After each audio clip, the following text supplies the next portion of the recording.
Shannon Thompson, welcome to the Running Effect podcast. Welcome back, edition 15 at this point. Always a privilege and a pleasure to welcome you on. Always diving into something really interesting. How are you doing this afternoon? I'm doing well. Thanks for inviting me back, Dom.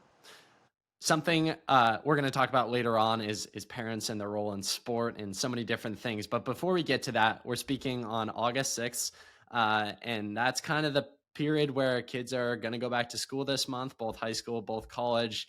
I'm sure a lot of people had good summers of training. Let's talk to the athlete who's had the best training of their life this summer and is really looking to knock it out of the park this cross-country season. What would be some words of advice from the mental performance counselor herself, who has blessed this audience so many times with wisdom? Oh man, that's a nice thing to say. How do you translate it? It's funny. The first thing that pops up in my head is warnings, which I don't want to start with warnings. I want to start with encouragements, So I would, and because I want to start with encouragements, I would say, and focus on how excited you are to see your team. Focus on how much fun it is to probably reconnect and be able to train together. So I know some people do have their team to train with over the summer and lots don't. So yeah, I'd say start out by just being so excited to be together and train together. That would be my first thing. And then my warnings are, there's a couple beliefs that can show up for athletes when they've had a really great summer of training, or fears and beliefs. One of them is like kind of this belief that they now need there to be these great performances to validate the work they've done. One thought lots of athletes have after a really great build is they'll go into their first race really needing to see a huge improvement from the year before, and we often don't in a first race back. In a first race back, who knows what you'll see, but it's not usually a giant breakthrough. So I would encourage athletes, instead of, if you've had a great summer of training, that's so awesome. I'd say expect the benefits of that to unfold slowly throughout the season as they get back racing and get more of those experiences. So my first advice would be congratulate yourself on the good work and have patience for it to reveal itself slowly. That probably would be my number one thing, because if an athlete goes into their first race of the season with these huge expectations and they don't meet those huge expectations, you start the season off in a bit of a crushed way, I guess you could say. We don't want that. We want to start out with curiosity and interest and gratitude to be with our team, and not set ourselves up to have a perception of failure right from the get-go. So I love that. Yeah. Love that. That's really good. I think you'd agree with this too. Correct me if you don't. Open for discussion. Anytime I had a really good summer of training, I think what I did poorly was some of the warnings you gave me, where you felt the stepping up fallacy, where you felt like you needed to do something you've never done before because you just had remarkable training. And I think instead approaching it from the perspective of, I put in all this work, let's see what I can do, rather than I need to run 1550 first race of the season. If I don't race this well, then 12 weeks from now. And that's the other thing. The season's so long. Yeah. That first month is kind of the period to adjust to racing, because I'm sure you see this with your NAU athletes all the time.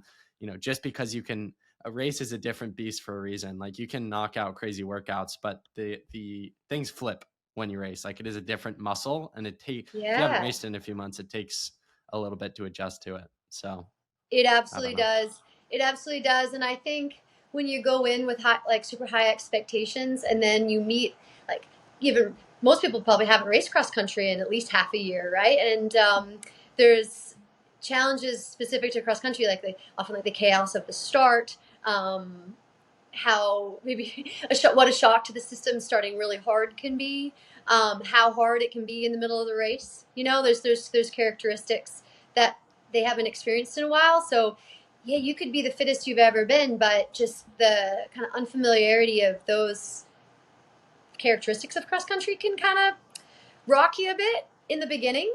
And then having these super high expectations, and then having those expectations meet these these things I forgot about cross country, can cause you to have a worse race than you need to have. So yeah, if you, exactly like you say, you go in with curiosity, like, let's see what I can do, and let's be ready to just like reintroduce myself to Yeah. cross country too.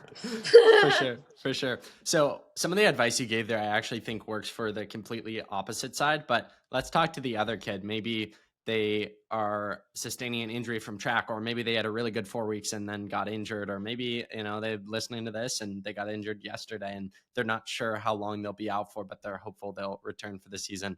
On the complete opposite end, what would be some advice Yeah. to a kid who still wants to have a really good season, but they're unsure and their brain's working against them because they didn't have the quote picture perfect summer of training that they see other kids have on Strava? Yeah, that's a really good question.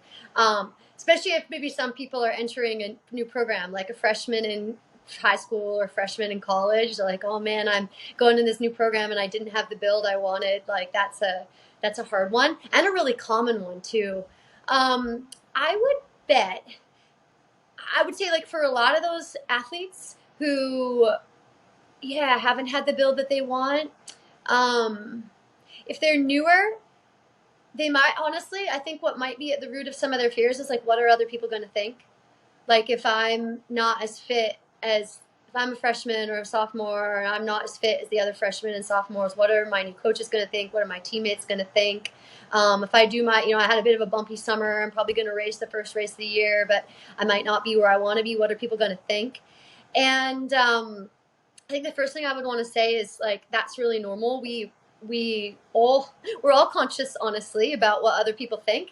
And so I'd say, first of all, if that's what you're feeling, offer yourself some compassion, because you're for sure not alone in that. But there's thousands and thousands of high school and college athletes moving into cross country season who are going to be worried about what people think, about the fact that they're a little bit not in shape. And then the second is, I'd say, like, if we stay in the vein of what people think, people understand. Like, give them the benefit of the doubt. Like, runners, coaches, everybody knows what it's like to have had a bumpy build, and anybody who is in your inner circle, your coaches, your teammates, they're going to know that and they're going to understand. So it's okay. And then what I'd say is, one of the beautiful things about cross country is a team sport, right? Like, cross country, it's probably the time of year you get to care about other people. You're encouraged to care about other people and make it about the group more than any other time of the year in like running. So I'd say, like, just get behind your teammates, get behind the other people on your team who also maybe had a little bit of a bumpy summer. And focus on one another, and I'd say just like avoid pause, like trying to make predictions about what you're going to be able to accomplish that season. Because one of the things I've been most impressed with and surprised by when it comes to athletes who've had setbacks is even athletes whose seasons look really bleak at the beginning of the season can absolutely come back and do things they never expected that they could do. So just hold judgment on what you think your season's going to look like if your build wasn't perfect, if you're hurt coming in. You just don't know. And the high school season is longer than any other cross country season. Like, I talked to a high school athlete yesterday, and I think her first race is August 31st, and her last one is like December the 6th or something like that. Like, it's unbelievable. So, yeah.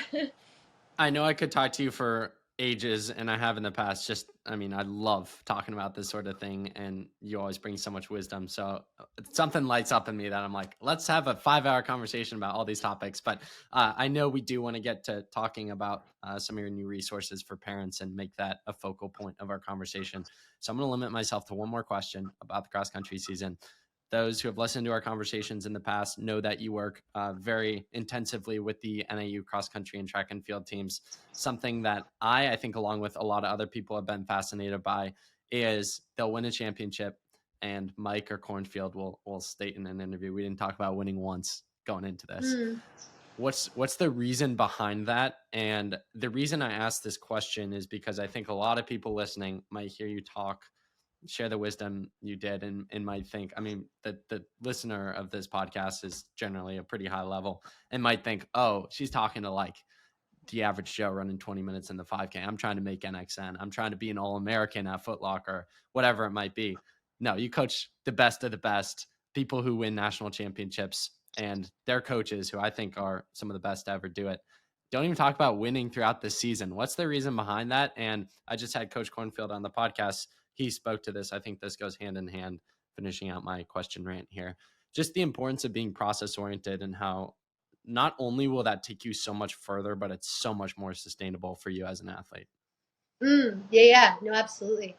I'd say the reason why winning isn't discussed is because, like, the way that I like to explain it is a race, like an excellent race, is the sum of excellent actions.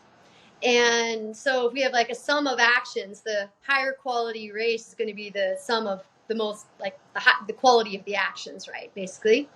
And really, the actions are going to be like the quality of an action typically depends on how much attention is on that action. Maybe the beginning of the race, you're trying to get out and then be patient, let's say. And maybe the middle of the race, you're trying to just like maintain your position. And maybe the end of the race, you're trying to pass as many people as possible. So if you're 100% focused on getting out, and then you're 100% focused on being patient, and then you're 100% focused on committing to that spot in the middle of the race, and then you're 100% focused on passing people at the end, you're like, each action throughout that race, throughout that process, is going to be as high a quality as possible, basically, because you've got all your attention on it. But if you're in the early part of the race getting out and you're thinking about winning, or you're trying to be patient, but you're just like thinking about winning, or you're trying to stay in a pack, but you're thinking about winning, you've got a bunch of your attention going to something that's actually going to happen after the race. It's not relevant to the moment that you're in. And so you're kind of depriving each action of quality by letting your thoughts go to things that they're going to look after themselves, and they're going to happen after the race. They're not actually relevant to the moment that you're in. So I'd say a large part of the reason why we don't talk about winning is because it's something that is the sum of actions, basically, and it's also not fully under our control. I think back to the national championship last year for NAU. I think the men's team ran one of the best races they've ever run in 10 years, and we still got beat by another team, and there was nothing we could do about that. Like, those athletes ran exactly the plan and the best they were capable on the day. So, they focused on their process, and they focused on their actions, and they scored a lower point total than almost any other year before, and did the best they could. And it so happened we got beat on that day, but that was it. So so I'd say we focus on the process to make the quality of the actions high, and it's the quality of the actions that contributes to the outcome of a race, or the best we can control of the outcome of a race. Sure. That's super insightful, and I think will help a lot of people. Let's shift our focus to discussing. We'll go back a podcast. I think you mentioned towards the end of it, or maybe after we stopped recording, that you felt a desire to create some resources for parents of the athletes. Where does this desire come from, and what's this process been like? Obviously, kind of same sector, but a little bit different. Yeah, I'd say the desire's been building for a while. Like, I talk with athletes of every age. I talk with athletes, middle school, high school, right up to professional. And one of the things that, I've seen through exploring athletes, like, experience of their racing and relationship with the race, thing we've talked about before, is just the impact that their upbringing and their parents' relationship with the race has on how they see it and how they experience sport. And then the other thing is I talk with lots of coaches, and coaches are working hard many coaches are working hard to try to help athletes relate to the race in a way that helps them perform well, but then also helps sport be a really good path in their life for them to grow as human beings. And sometimes these coaches' perspectives and, attempts, sometimes the parents of the kids they're coaching, their approach doesn't align, so that can make it hard sometimes for a coach to help guide an athlete in a path that's going to be like kind of in their long-term best interest. And so that kind of conflict between coaches and parents I've witnessed. Then I think another thing that I've witnessed is just parents' deep desire to help their kids. Like there's no parent wants to wreck their kids' relationship with sport or themselves, and every parent is, like, I would say the most, we could say, difficult parents, or they care in an extraordinary amount. And so yeah, I just was thinking if we could help parents understand some of the fundamentals of relationship with the race, how they in fact, like, how the relationship with the race impacts performance, and then how they impact their kids' relationship with the race, it could go a long way. There could be a large ripple effect to that, and it could help kids, it could help parents, it could help coaches. And that was, large reason. Those are a large part of the reasons why I wanted to offer something to parents. So exciting. I'm really excited to dive into it and see the impact it makes as the months go on. I did mention to you before I started recording that if my eyes were going one way, it was because I was searching for a quote I really, really wanted to get your opinion on. I think I read this quote a few months ago, shared it around in my inner circle. And Shannon, every single podcast, I have to bring up at least one quote. But I think this is so relevant to our discussion around parents. So let me know if you need me to read it twice because it's a little longer. But I think it's absolutely fantastic. So grateful that I found it in time. So the quote is, one of the most common dynamics I see amongst high performers is this: parents want their child to do well. Parents encourage their child to do well by praising when they succeed and criticizing when they fail. The child learns that praise and admiration are contingent on succeeding. That lesson metastasizes through early adulthood into, quote, I'm only worthy of love, acceptance, and belonging if I succeed, end quote. Now, powered by an internal feeling of insufficiency, this person is driven to achieve many things. They're prepared to outwork, out-hustle, and out-suffer everyone else because they're not just running toward a life they want, they're running away from a life they fear. Success and progress ameliorates the feelings of insufficiency. Therefore, success and progress become prioritized above everything else. Well, man, you just summarized, like, practically everything I would hope to teach, That was really Isn't that good. so spot on? I mean, I think it really just is. from top to bottom, and you can go wherever you want from that quote, but I think what it really showed me is it's a ripple down effect. Literally by just how you react to your kids' successes and failures and how you talk about them has a trickle down effect long past when they get out of sport. Oh, it definitely does. And if we're to talk about the ripple down effect, like, it probably is that parent's parent or coach, and then their parent's parent or coach that treated them like that, and it's all well meaning, because I think, a little bit old school, there's philosophies on how to, like, support your kid and how to make your kid successful, and how to make your kid secure in life, like, it comes from some very old beliefs around that. And parents usually just doing what was done to them. So that was a really good quote. What are some things you've seen from the parents you've studied or read about, or your own experiences in life or the lives of your athletes, things parents do really, really well with high performers? And then on the contrary, some pitfalls you think parents have fallen into that has that ripple down effect on their athletes? Yeah, I'd say it's funny. I was thinking about this a lot this morning, and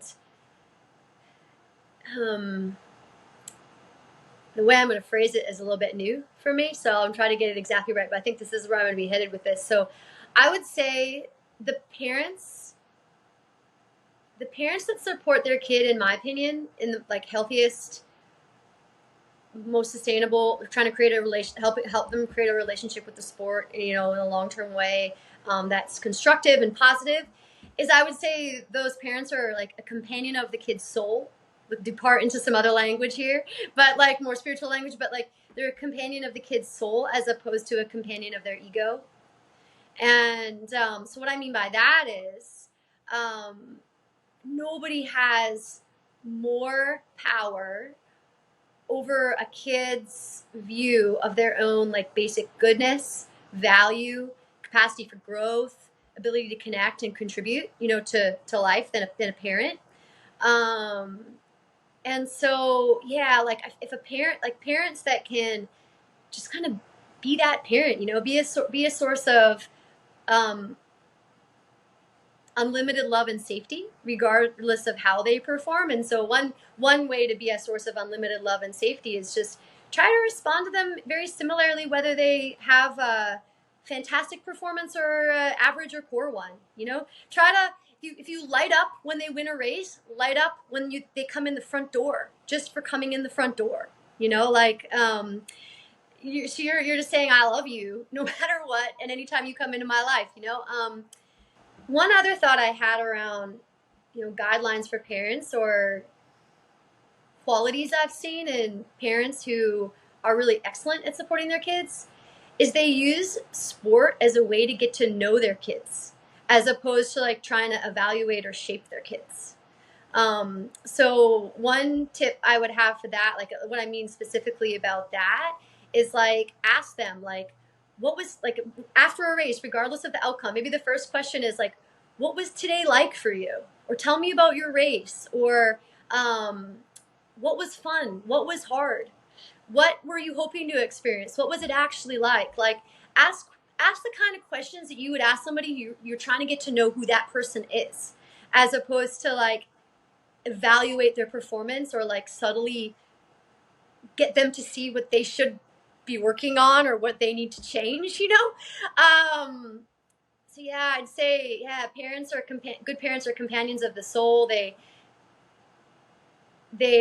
support that kid's basic goodness and ability to contribute and ability to connect, and they ask questions to get to know the kid.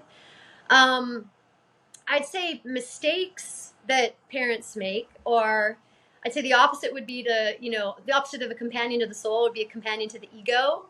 And this more so would be a parent who is supporting the kid's notion that they ought to be able to force or control their entire destiny or dominate or be the best, or are really concerned about how that kid looks to other people and are like communicating to the kid, you know, concerns of how they look to other people or how they measure up to other people.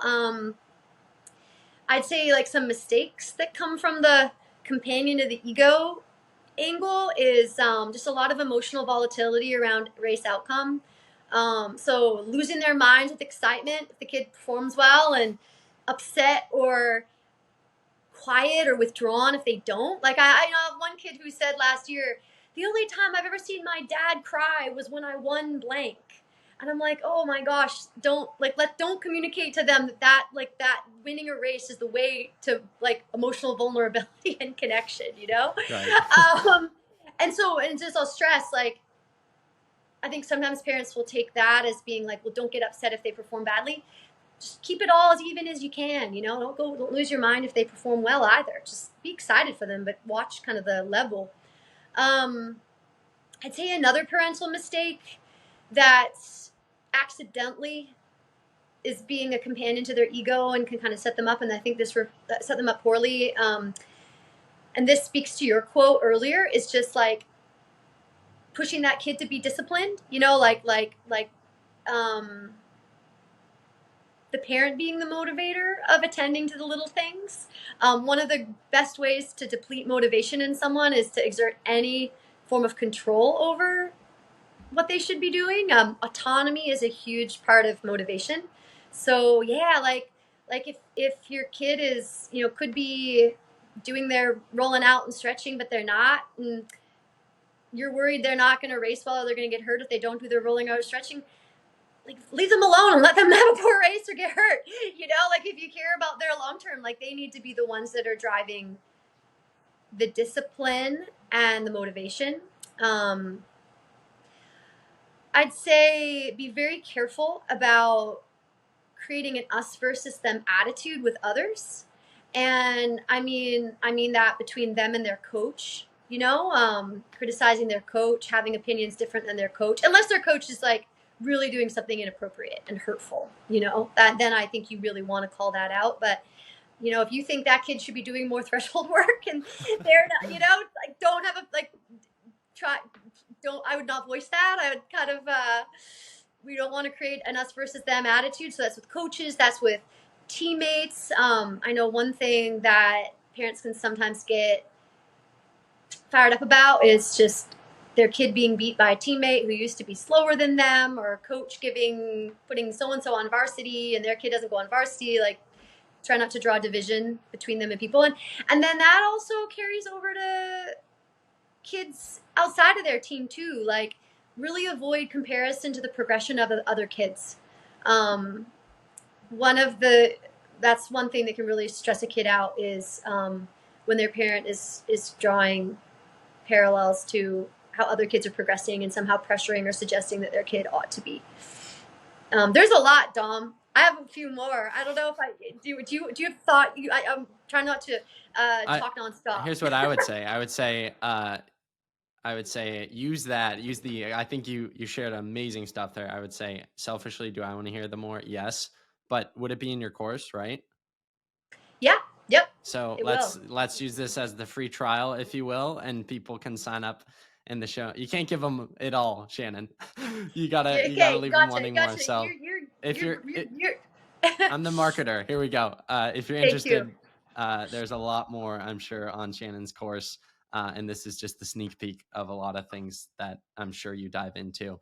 Something I do want to talk about, and you obviously mentioned this in there, is, and this is something I think too, as I hope to be a dad one day down the road. Like, of course you view your kids as a project in a sense, but I think you can do it in an absolutely unhealthy way that can ruin their childhood, quite frankly. I know those are very strong words, but I mean, I hear all the time, and I'm kind of worried for my generation having kids, quite frankly, like on social media. Like I saw a TikTok the other day and it's like, I really want a son, and you swipe and it's like Project Ingebrigtsen, which means like, you know, having to do threshold work from like age 6. Oh, it's like, there's a reason Jakob has a terrible relationship with his dad. Like if you look into that, not to get too political, but I think when parents view their kids as these, if he's doing super intense training from, 5 to 18, he's got a really good chance at the Olympics, and I really want an Olympic kid type thing. I mean, I have heard that before. I've been on teams with kids whose parents, their whole life is like their club soccer. In 8th grade basketball, much of my teammates were like traveling to Europe for the summer for soccer, and they had like no desire to, but it was like the parents like, oh, you got to go to Europe. It's like, you're in 8th grade. Like, yeah. So things like that. What's your opinion on kids, and what would you say to a kid whose parent views them as a project? Or like you said, with like the rolling out example, let's take that maybe a step up of like, you should really run 70 miles a week this summer to make it to NXN, to get a D1 scholarship, to have a chance at going pro, to go to the Olympics. Like, some parents think that way because their kids are such a reflection of what they couldn't do. And so now they view their kid as like their second chance, but it's like their life is different than your own. I don't know. I just ranted there. A lot of this is rants. No, that's an excellent question. It's a significant and important question too. And I want to make sure I like pause. Man, one thing I'm learning in my work, and I'm not an actual parent. I've been very involved with some athletes' lives for a very long time, but I'm not a parent. But one thing that I'm learning as I go is, I know in my early days in my work, and I guess this kind of does overlap a little bit with what a parent might experience. There's a need to micromanage a bit. There can be a need to like validate your own goodness or skills through how your kid turns out. And I can say I've felt that in my work. I feel like I need to validate my skills as a mental performance consultant based upon like, can I make that person, like, can I do something to make that person run fast, and one thing I've learned over time, and maybe slowly learning over time, still have to learn, is that every person has it in them to like unfold in the way that they're meant to unfold. And we serve them so much more to like give them the space for that than to try to impart any of our own notion of who they should be or what they should do or what path that they should follow. And when we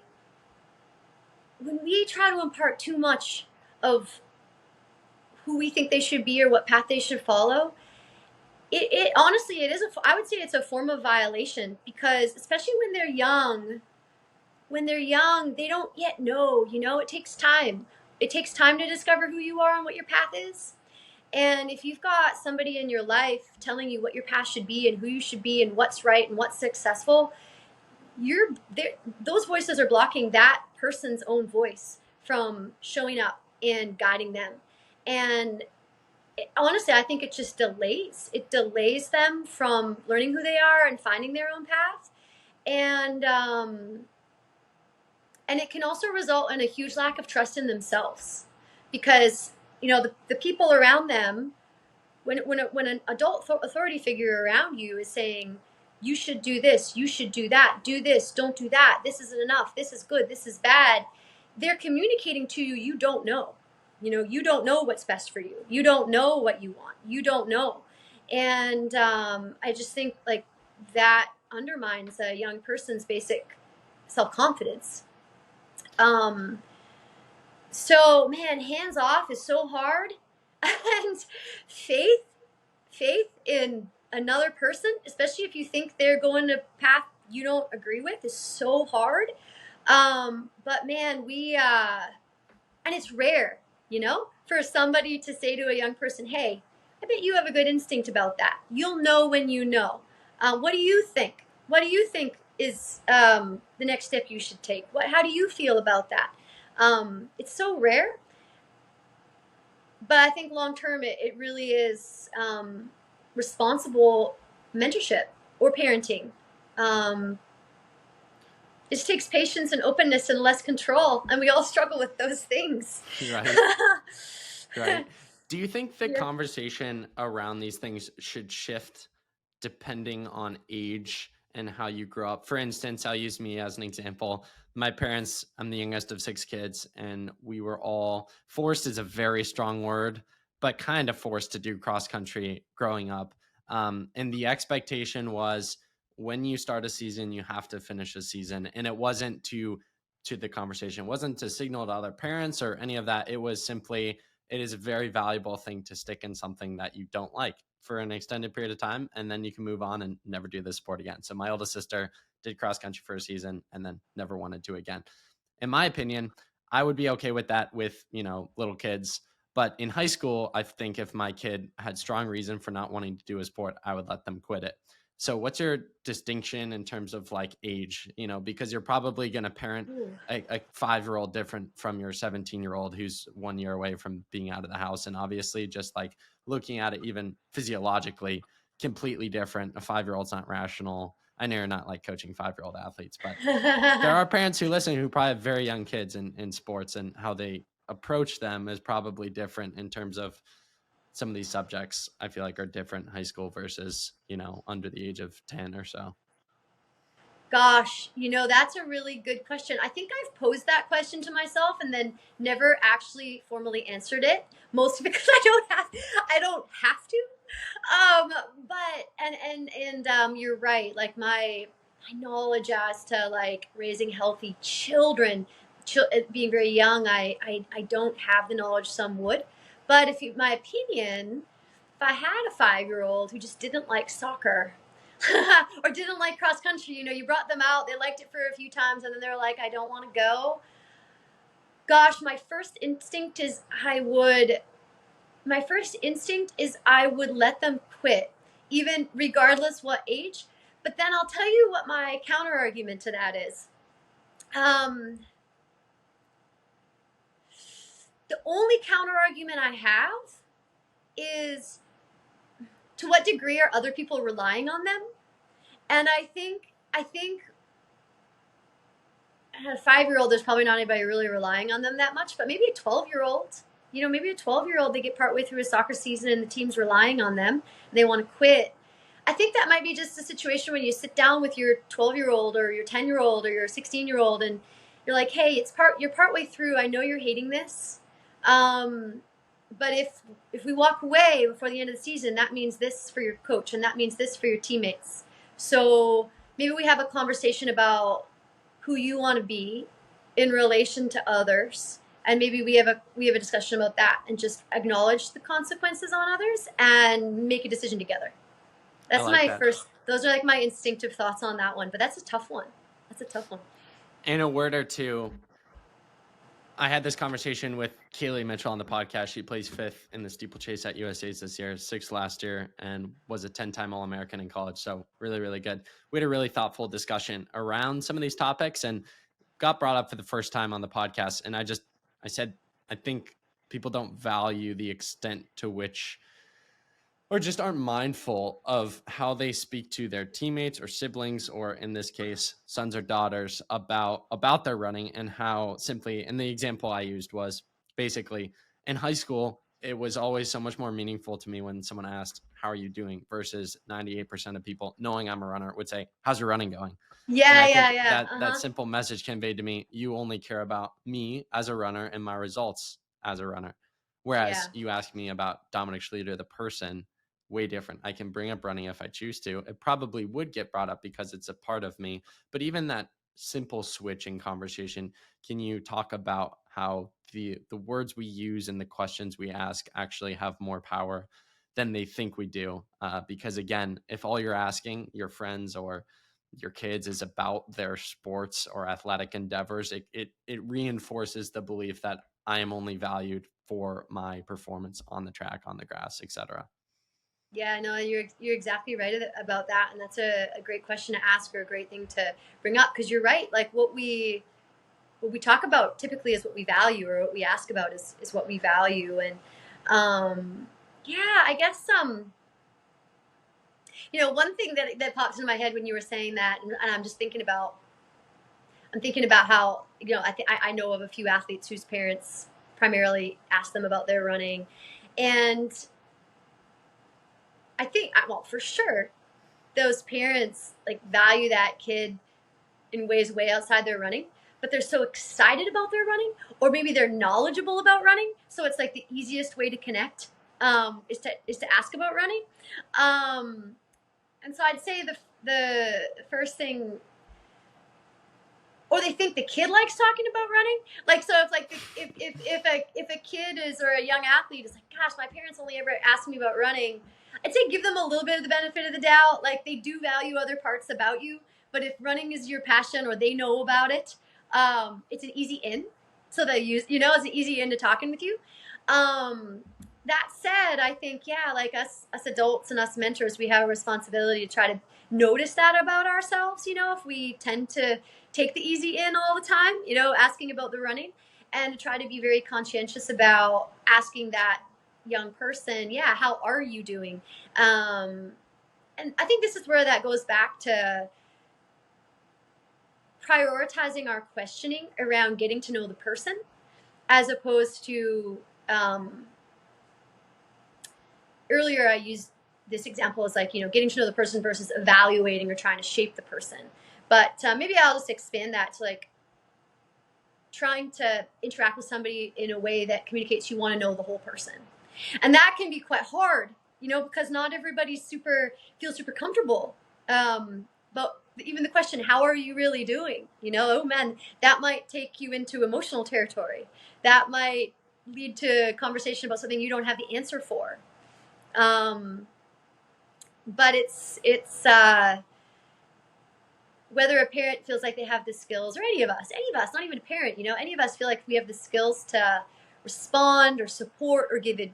That's another thing. We don't always have to give advice. Oftentimes we just need to listen. But whether or not we have the skills to meet whatever that person shares, just the fact you ask communicates what needs to be communicated. So I care about more about you than just your sport. Yeah. Wrapping up this conversation, and again, we're friends and we're close enough that I apologize that a lot of my questions are like just rants and then you go off of them. But I guess that's kind of how we work with each other, just because I'm comfortable in doing so. But I like the results from what you say, and you bring so much wisdom. So I'm not quite sure the question here, because I'm about to read a quick story. I guess the question before the story, and then I'll reiterate it at the end of the story, is and I'm not trying to get in heavy water with parents here, although you can hate on me all you want in my DMs if it's needed. I don't want to start a rebellion with your kids, but it's just reality. We live in a broken world, that there are some toxic relationships, and parents who do not have healthy relationships with their kids or do not parent the best way, specifically in relation to sport. And to that quote I mentioned, I think a lot of times you don't want to get, from a kid's perspective, talking to the kids here, like you don't want to get in this never ending cycle of only chasing success for parental approval. This is a story I heard on a podcast. I was shocked about it. And I think he says this in the story, but I question the extent to which this person, who you will know, sought after success because of seeking their father's approval. So the story goes, in September 1893, that's quite a throwback, Winston Churchill was admitted on his third attempt to the Sandhurst Military College. He wrote to his father, "I was so glad to be able to send you the good news on Thursday." His father, a former chancellor of the X something, I can't read that word, and the leader of the House of Commons, wrote back a week later. So this is Churchill's father's writing to Churchill. "You should be ashamed of your slovenly, happy-go-lucky, harum-scarum style of work. Never have I received a really good report of your conduct from any headmaster or tutor. Always behind, incessant complaints of a total want of application to your work. You have failed to get into the 60th Rifles, the finest regiment in the army. You have imposed on me an extra charge of some 200 pounds a year. Do not think that I'm going to take the trouble of writing to you long letters after every failure you commit and undergo. I no longer attach the slightest weight to anything you may say. If you cannot prevent yourself from leading the idle, useless, unprofitable life you have had during your school days, you'll become a mere social wastrel, one of the hundreds of public school failures, and you will disintegrate into a shabby, unhappy, and futile existence. You will have to bear all the shame for such misfortunes. Your mother sends her love." And then it goes on to say Winston Churchill was 19. And yeah, so then he goes on, he says, "This story hurts me a lot to read. I don't know the inner texture of Churchill's mind, but I bet that even after defeating Nazi Germany and winning World War II, he almost certainly still didn't feel good enough. One of the greatest leaders of the 20th century, trapped in an insufficient purgatory. And yet we can't deny that something drove Churchill to become the best man in the world needed. Perhaps it was his father. What's the point of success if there's no satisfaction in the succeeding? Beware of envying successful humans. The price you would pay to be the people you admire is often one you would not foot the bill for." That's a very long story, but my point in saying that is, I think after reading that story, that the person who wrote his thoughts at the end was like, to what extent did it drive him to succeed? I mean, what a brutal letter. Yeah, I man, don't think I have most some people know thoughts that. on that. That's a really, it's funny. It's clearly a very extreme example, but sometimes it's extreme example is perfect, right? Because it really communicates. I think what was helpful about that story is, yeah, it was an extreme example, and you're like, man, look what Churchill accomplished, and did that drive him? And I mean, you'd almost say most likely, right? The guy was, sounds like he was relentlessly, like, he was a relentlessly accomplished person. So it drove some incredible actions. But then it leaves the question of, like, what was it like to be Winston Churchill in the world? You know, like regardless of like what this storyteller is saying, he's making the presumption that Churchill lived with a constant sense of insufficiency, right? And yeah, and so I think that speaks to maybe what some parents believe is, I know I'm hard on them. I know it's hard for them to hear what I have to say, but I want them to be a successful person in the world, and this is like how I think that I can help them do that. And I guess the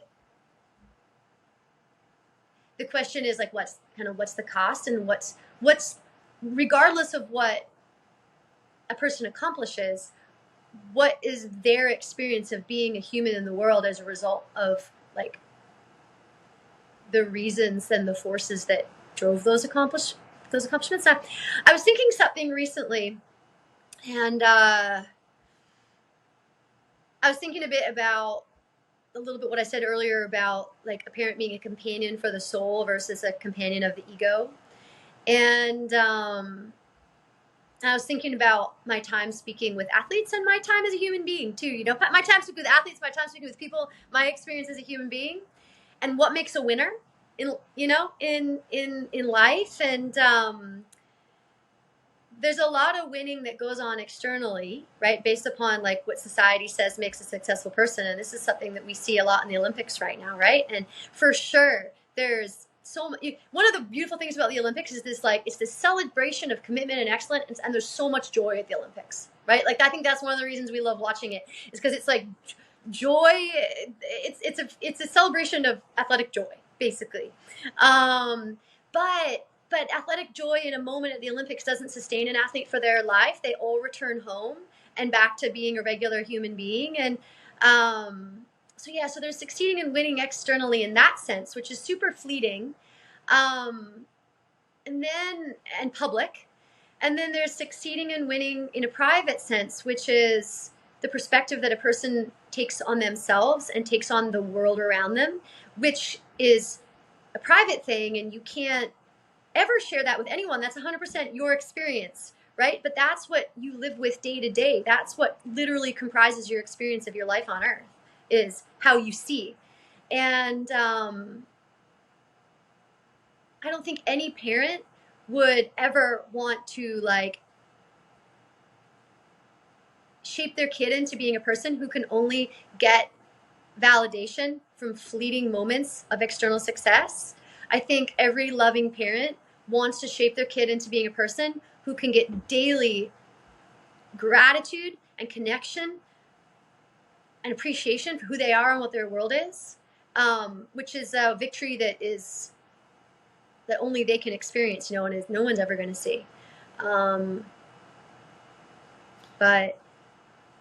yeah, that was an interesting quote. It makes me feel bad for Winston Churchill, man. I know. And also what success you can gain, but people actually don't. I mean, to the end of that story, like, we say we won success, but do we know the cost that's associated with it? And we could go down a list of athletes. Tiger Woods, his father was just brutal to him.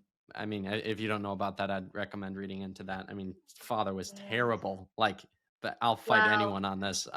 Like, abusive from like a very young age about him getting into golf. It's like, people want Tiger Woods' success, right? Who wouldn't? Who wouldn't want to win the Masters and every golf tournament and get a Nike signature deal? But the cost at which it comes. Same thing with Michael Jordan, immense success, terrible gambling addiction. Tom Brady, best NFL player of all time, divorce. Like, to be successful, it almost requires, I'm going to stop myself here. Shannon, I got to go in a minute. And this has been a fantastic conversation. I always laugh with you. I'm like, I think we can get through this in 25 minutes, and then we get almost an hour in, and I'm like, I'm ready for 4 more podcasts on this topic. So we maybe have to revisit this sometime soon. But final note for it. For those who are interested, the parents out there listening, in being better parents, quite frankly, and specifically better parents of athletes, can you direct them as to where they can discover this course? Maybe an email if they have questions, or just to get on some of your beneficial resources in terms of, I know you constantly are coming out with courses, and it's always helpful to be aware of when those drop. So for those who have listened to our conversation, what are the next steps? Where do you want people to go? Yeah, to register for any of my courses, my website is shannonthompsonmpc.com. That's Thompson with a P. And if anybody wants to reach out to me with questions, my email is shannon@hypo2sport.com. And all that information is on the website too. So yeah, I'd love to, I'm looking forward to continuing this conversation with parents later in August. Thank you so much for having me, Dom. Thank you, Shannon. Have a great rest of your day, and we'll run it back soon. I'm sure diving into some other incredible topic. Really, really enjoyed this one. I always say this, it's a good conversation when you walk out of it a better person than you walked into it. And I got some thoughts to chew on later today on my run after this one. So thank you so much, Shannon. Always appreciate it. Thank you so much. Thank you so much. You take care.